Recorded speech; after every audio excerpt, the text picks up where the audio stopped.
ବାସି ପଖାଳ ସହ ଆମ୍ବ ଧୂର୍ମରାଜ ପତରର ଚଟପଟା ଚଟଣି।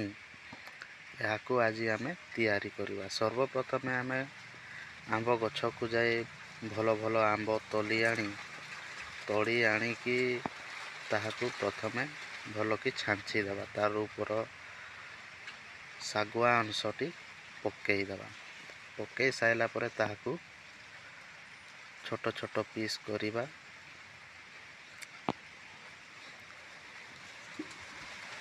ଏଟା ଟିକିଏ ବଡ଼ ବଡ଼ ପିସ୍ ଅଛି, ତାକୁ ଆହୁରି ଛୋଟ ଛୋଟ ପିସ୍ କରିବା।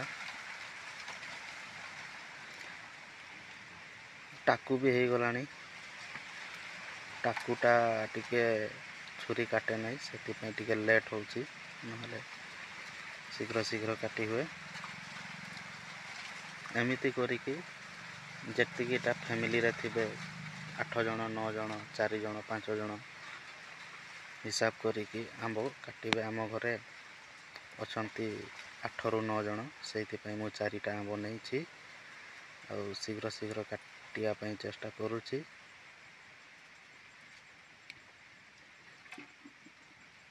ଏହାକୁ କାଟି ସାରିବା ମାତ୍ରେ ଆଉ ପିଆଜ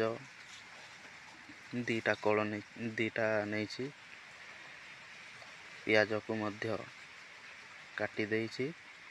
କାଟିଦେଲା ପରେ ରସୁଣ ବି ନେଇଛି, ସେଗୁଡ଼ାକୁ ଭଲ ଭାବରେ ଧୋଇକି ଗୋଟେ ଗିନାରେ ତାହାକୁ ପାଣି ଛାଡ଼ିଦେବା।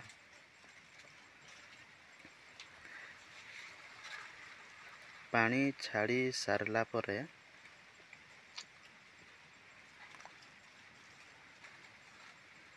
ରସୁଣ 2-4 କିଲୋ ବଢ଼ିଆ ସ୍ମେଲ୍ ଆସିବା ପାଇଁ ଦେବା। ତାପରେ ପାଣିକୁ ସାଇଡ଼ରେ ରଖିଦେବା। ସାଇଡ଼ରେ ରଖିକି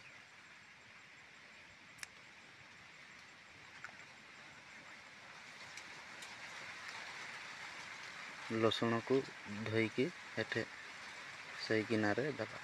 ତାପରେ ଲଙ୍କା ସ୍ୱାଦ ଅନୁଯାୟୀ ଯିଏ ଯେତିକି ଲଙ୍କା ଖାଇପାରେ ସେତିକି ଲଙ୍କା ଦେବା। ମୁଁ ଅଧିକ ଲଙ୍କା ଖାଏ ଆଉ 5-6ଟା ଲଙ୍କା ଦେଇଛି। ମୁଁ ତ ଖାଏ, ଆଉ ଯିଏ ନ ଖାଏ ସିଏ ବି ତାର ପୁଟା ଛିଣ୍ଡିଯିବ। ଆଉ ମୋ ପୁଅ ବି ଆଜି ଖାଇବି ବୋଲି କେମିତି ଚମକି ପଡ଼ିବ, ଖାଇକି ଦେଖିବେ ଆସିବ ଯେତେବେଳେ। ତାପରେ ଡାଲଚିନି ବି ଟିକେ ଦେବା। ଆମ୍ବଟା ଯଦି ପୁରା ଖଟା ହେଇଥିବ ଚିନି ଟିକେ ଦେବା।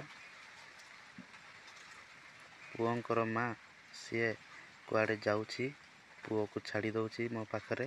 ଖାଇକି କେମିତି ଚମକି ଗଲା, ପୁରା ଖୁସି ହେଇଗଲା। ଆଉ ଗୋଟେ ବି ଟାଙ୍କୁଟା କାମୁଡ଼ି ପକାଉଛି, କେତେ ଖଟା ଲାଗୁଛି, ହସି ପକାଉଛି, ଆଉ ଖାଇବି କହୁଛି। ତାପରେ ସେଠି ସେଇ ଯେଉଁ ଧୂର୍ମରାଜ ପତ୍ର ଅଣା ହେଇଛି ନାଳରୁ, ବଢ଼ିଆ ସ୍ମେଲ୍ ଦିଏ ଚଟଣି ପାଇଁ, ପେଟକୁ ସବୁବେଳେ ଥଣ୍ଡା ରଖେ। ତାହାକୁ ମଧ୍ୟ ଦେଇଦେବା। ଦେଇ ସାରିଲା ପରେ ସ୍ୱାଦ ଅନୁଯାୟୀ ଲୁଣ ପକାଇବା।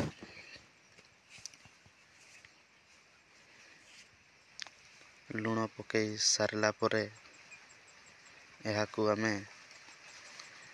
ଗ୍ରାଇଣ୍ଡର୍ ମଧ୍ୟ କରିପାରିବା। ତାପରେ ଆମେ ଶିଳରେ ହଳଦୀ ଯେମିତି ଗୁଣ୍ଡ କରାଯାଏ ବାଟିକି, ସେହିପରି ମଧ୍ୟ କରିପାରିବା। ଏହାକୁ ମୁଁ ଶିଳରେ ବାଟିଛି।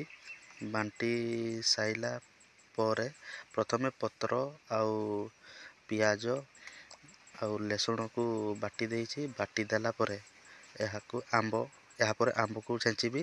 ତାପରେ ଆମର ସବୁ ରେଡ଼ି ହେଇଗଲା। ତାପରେ ବାସି ପଖାଳ ଆଣିବା।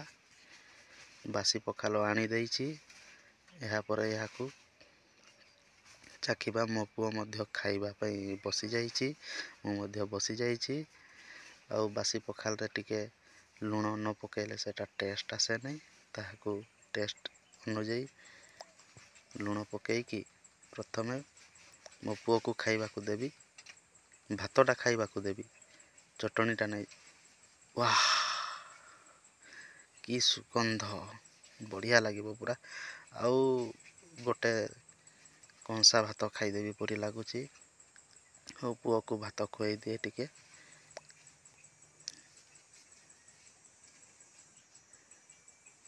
ମୁଁ ମଧ୍ୟ ଖାଇ ଦେଖେ କେମିତି ଲାଗୁଛି, ଟିକେ ଟେଷ୍ଟଟା ଦେଖିବା ଚଟଣିର।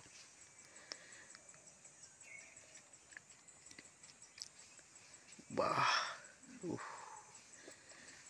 ଟିକିଏ ରାଗ ଅଧିକା ହେଇଯାଇଛି, କିନ୍ତୁ ଠିକ୍ ଅଛି। ସେଇଥିପାଇଁ ମୁଁ ତା'ର ମେଡ଼ିସିନ୍ ପାଣି ବି ରଖିଛି।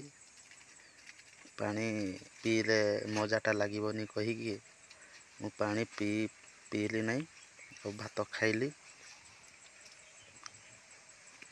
ତାପରେ ପୁଅକୁ ମଧ୍ୟ ଆଉ ଥରେ ଖୁଆଇଲି। ତା'ର ଆଗରୁ ତା ମା ଖୁଆଇ ଦେଇଛି, ତା'ର ପେଟ ବି ଫୁଲ୍ ଅଛି। ଆଉ ହଁ ଖା। ଏହାକୁ ଘରେ ତିଆରି